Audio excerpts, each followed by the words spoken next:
Masih bergabung bersama kami di studio Kompas TV ada Wakil Ketua Umum DPP PAN, Viva Yoga Mauladi, dan juga Direktur Eksekutif Carta Politika Yunarto Wijaya. Kita masih terus berbincang, tadi terakhir perbincangannya soal definisi dinasti politik dan juga kemudian ini kan sistem demokrasi. Kita ke Mas Toto nih, menyambung dari Bang Viva. Nah, Mas Toto, ini kan sistemnya demokrasi, berarti pemilihan ditunjuk langsung oleh rakyat.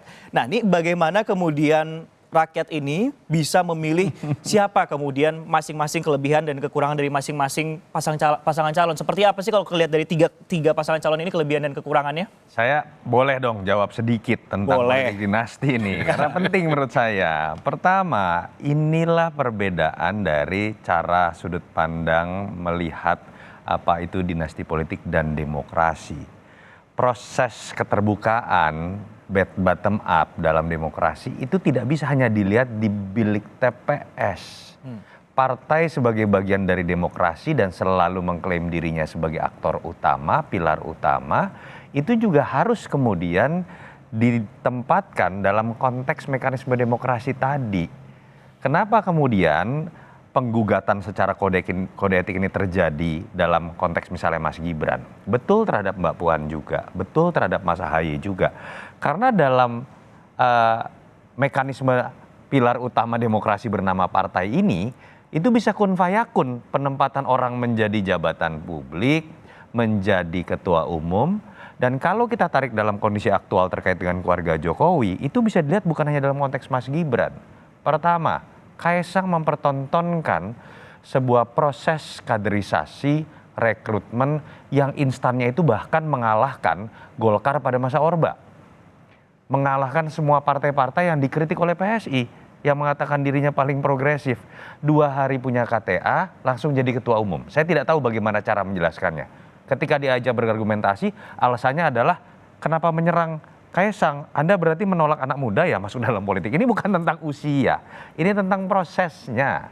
Yang kedua, dalam konteks Mas Gibran, tidak bisa dibandingkan dengan Mas Ahaye dengan Mbak Puan. Kritik itu betul, kritik kita terhadap Mbak Puan, terhadap Mas Ahaye dalam konteks seakan-akan ada privilege di internal partainya, itu iya harus dilakukan. Artinya kita berharap seleksi dalam penempatan posisi penting di partai harusnya juga bottom up, jangan karena anaknya ketum. Tapi yang terjadi pada Mas Gibran, pertama, dengan mudahnya dia berpindah partai. Yang kedua, dengan mudahnya juga dia langsung lompat kepada posisi jabatan cawapres. Konteks paling pentingnya bukan itu, tapi pada kalimat ketika ayahnya masih menjadi seorang presiden. Itu yang menjadi permasalahan utama. Tidak pernah seorang SBY melakukan hal tersebut. Mas Ahaye maju, bahkan hanya menjadi cagup DKI. Ayahnya tidak lagi berkuasa. Mbak Puan dipertanyakan terus, pasti nih Mbak Mega akan kemudian mendorong Mbak Puan 2024. Bahkan Ibu Mega tidak melakukan itu, memilih sosok Mas Ganjar yang dibaca dalam survei lebih diinginkan konstituen PDI Perjuangan dan masyarakat secara umum. Lalu kemudian hal yang ekstrim yang dulu itu dikritik pada Ibu Mega, Pak SBY dan aktor-aktor lama, sekarang malah dilakukan oleh Jokowi atau minimal keluarganya Jokowi yang dulu dianggap sebagai antitesis dari Pak SBY, dari Ibu Mega dan politisi-politisi yang lama.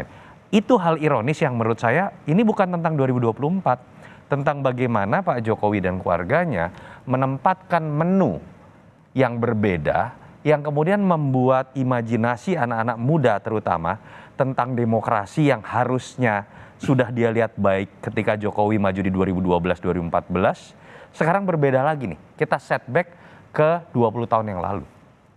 Oke, menu yang berbeda antara kemudian yang disampaikan Ketua Umum PDI, yaitu Megawati. Tapi saya satu sih, saya mengerti kenapa PAN dan Mas Viva tadinya memajukan Mas Erik. Kalau Mas Erik yang maju, Mas Viva tidak perlu rumit tadi gitu ya, harus berbicara. Terlihat dari mukanya ya hari ini. Begitu pendaftaran, Mas Viva bisa bicara prestasi, kinerja Menteri BUMN, PSSI, nggak rumit harus menjelaskan politik dinasti.